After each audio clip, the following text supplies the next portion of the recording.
This happened over a decade ago, somewhere in northern Michigan during the summer. My friend, Kathy, 18, my boyfriend's half-sister, me, 16, and I, 17, drove down from our hometown to visit friends, and we were on our way back home in Kathy's shitty little Geo. And by shitty, I'm talking this piece of crap had engine problems, overheating problems, ignition problems, and was constantly falling apart.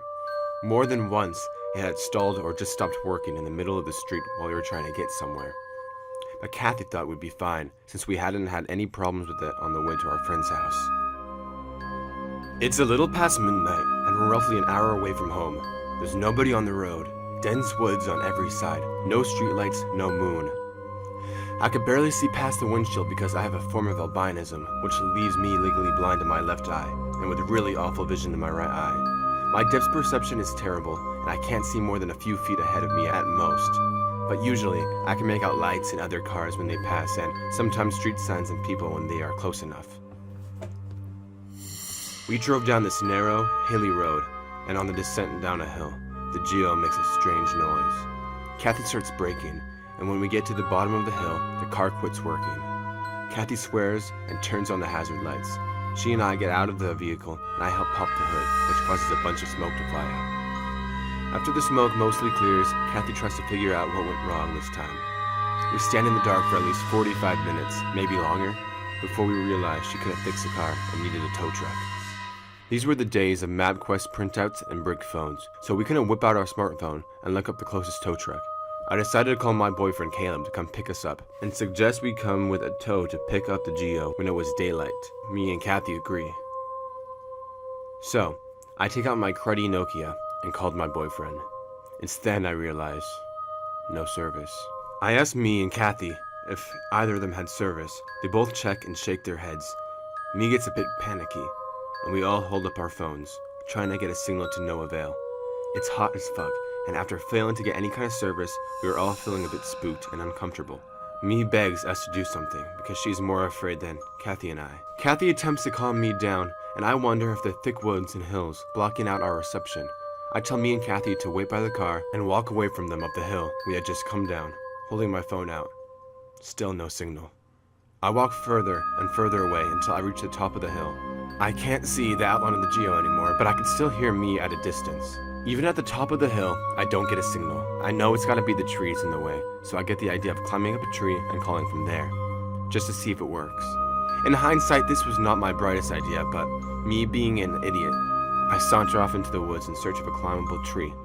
At this point, I just want to go home, and this is the only thing on my mind. I find a nice one, with low branches, and lift my body upwards towards the trunk.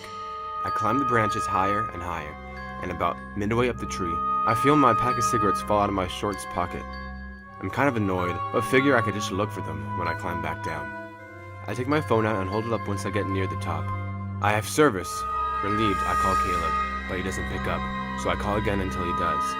He answers in a sleepy but pissed voice, but I'm having none of that and simply explain our situation. He asks where we were, and I give the name of the road and my best guess is at how far along we are on it. He says he'll be on his way and tells me to go back and wait with me and Kathy. Then he yells at me for being stupid and climbing a tree in the dark with my bad depth perception. I assure him that I'm fine. He's skeptical, but he says okay, and we hang up. I start climbing down the tree, but my hand touches a big glob of sap, so I stop and try to wipe the sticky goop off on my shirt. I'm already sweaty and gross, so I'm not happy about the sap. While I'm failing at getting this crud off my hands, I hear the strangest sound from somewhere below me. Zwish! Zwish! Zwish! I completely freeze, not being able to place what the hell that sound is, but it's moving pretty fast.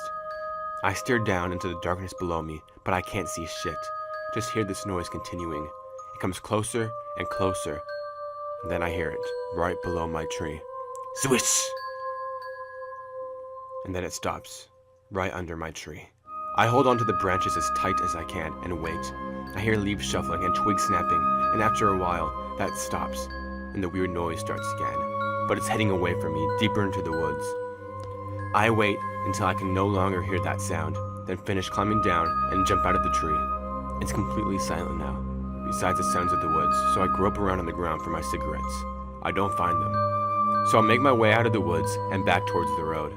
I jog down the hill, and when I reach the bottom, I notice me and Kathy are not standing outside the car anymore, and the hazard lights are off. I walk over to the car, and me rolls down the window a little bit and whispers in a panicked voice, Elizabeth, where the hell were you? I pointed back over my shoulder towards the hill, and started to explain that I called her brother, but Kathy yelled, What are you doing? Get the fuck back in the car! I give him a weird look, but me unlocks and opens the door and I crawl into the back seat with her, slamming it behind me. Kathy slams the locks and double checks them while me rolls up the window and makes sure the rest are rolled up.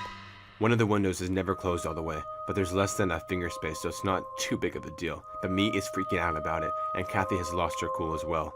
I am still confused and ask what the heck is going on. Me tells me that a bit after I went up the hill, some weird person came out of the woods and ran really funny up the hill in the direction I went. They got freaked out and turned the lights off and got in the car. They thought he had gotten me. I am honestly scared at this point because if I hadn't stopped to wipe stuff off my hands, I most likely would have got out of the tree at the time I heard the weird noise. I just knew it was that person. I tell them my story, and everybody in the car is scared shitless, but are relieved that Caleb is on his way. We only have to play the waiting game now. We sit on the road for what seems like forever. The dread we were feeling made time seem like it was going slower than normal. Kathy and me are looking out the window, surveying the area, and I'm just sitting there hoping Caleb will hurry the fuck up and come rescue us. Suddenly, I hear me whine, "Oh my god," and she starts crying. Kathy snaps her head to where Mia is looking and stifles a gasp. I look where they are facing and I see nothing but the dark, but then I hear it through the small opening in the window. Swish, swish, swish. Mia ducks down as though that will make her invisible, and Kathy hides her head behind the steering wheel. I follow their lead and sort of hunch down in my seat, but the noise comes straight up to my window.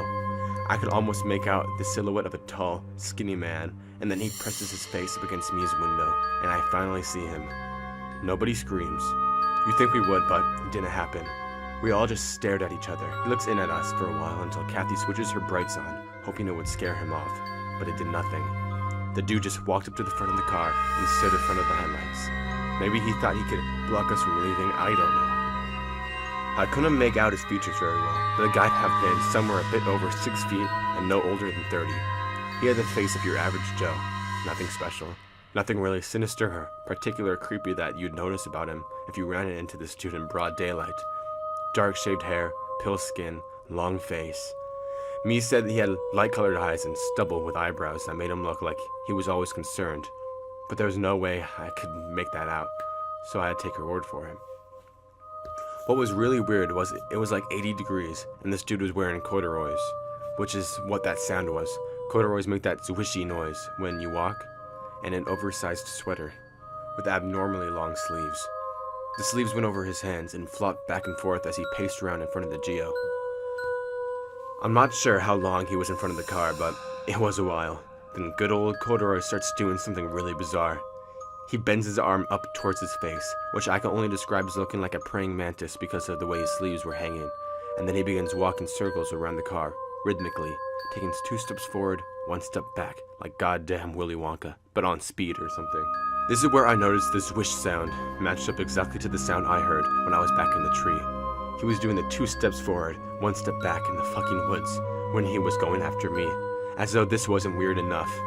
By now, Mia was sobbing, and Kathy seemed like she had to vomit, so I felt like I had to be the brave one. I looked at the slight space in the open window, and when he orbited his way over there, I said, "Hey man, can you just stop? You're really freaking us out." Corduroy definitely heard me, so he swished to a halt and looked back into the car through the windshield, straight at me. I asked him very firmly to leave, and he took an extended pause, smiled, then Willy Wonka'd his way out of my line of vision into the darkness. After a while, Kathy said he disappeared into the woods, and Mia was like, "I can't believe that worked."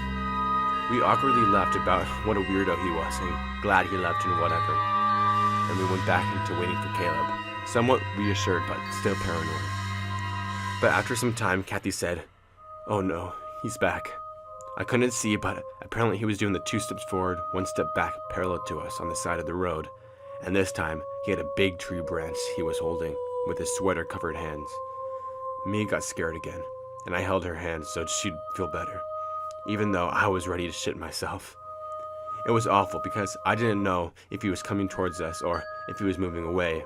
What the hell he was up to. It was kind of like when you know there was going to be a jump scare in a horror movie. Then I hear Corduroy swish back towards the Geo and on my window. He smacks it with the tree branch. Me and I panic, and I scoot as close to her as possible. They see the dude back up into the woods, then come running back and slamming the branch back into my window, like he's jousting with no horse. Thankfully, the window didn't break, but it got terrifying hearing swish, swish, swish, clonk. And he did this repeatedly.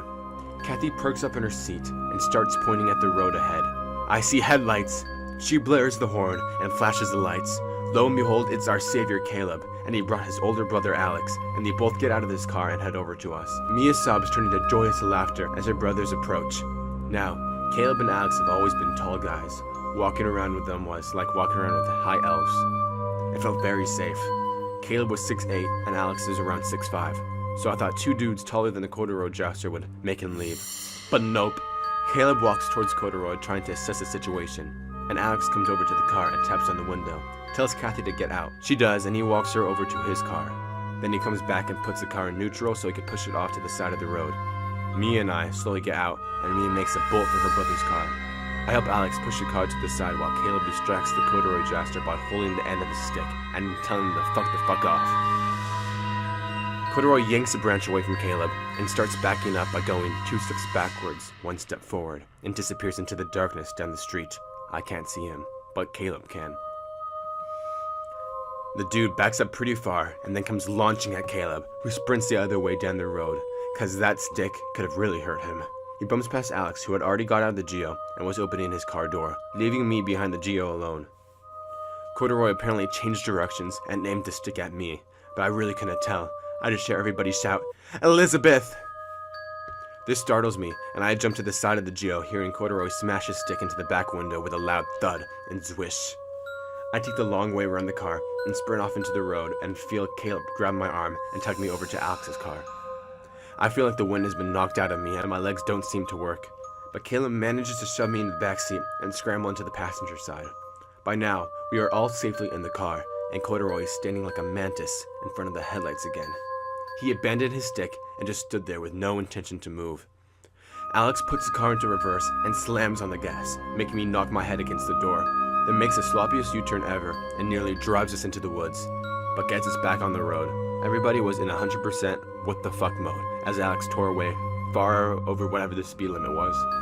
Me and Kathy swear they saw Corduroy chasing behind us after Alex made the U-turn, but there was no way he was catching up. The next day I went back there with Caleb and Kathy and the dude from the tow truck place. There was no sign of Corduroy anymore, but when he approached the Geo, we saw that in the space where the window didn't close all the way were my cigarettes. The box was missing, but they were all neatly jammed in a row along the window space. I have no doubt it was the work of the Corduroy Jouster. To this day, I wonder if he knew I was up in the tree and took my cigarettes, or if he thought I dropped them and went further in the woods to look for me, or if he just found them later and decided to stick them through the window because he was fucking weird. I also still wonder what the hell his intentions were. I still have so many unanswered questions.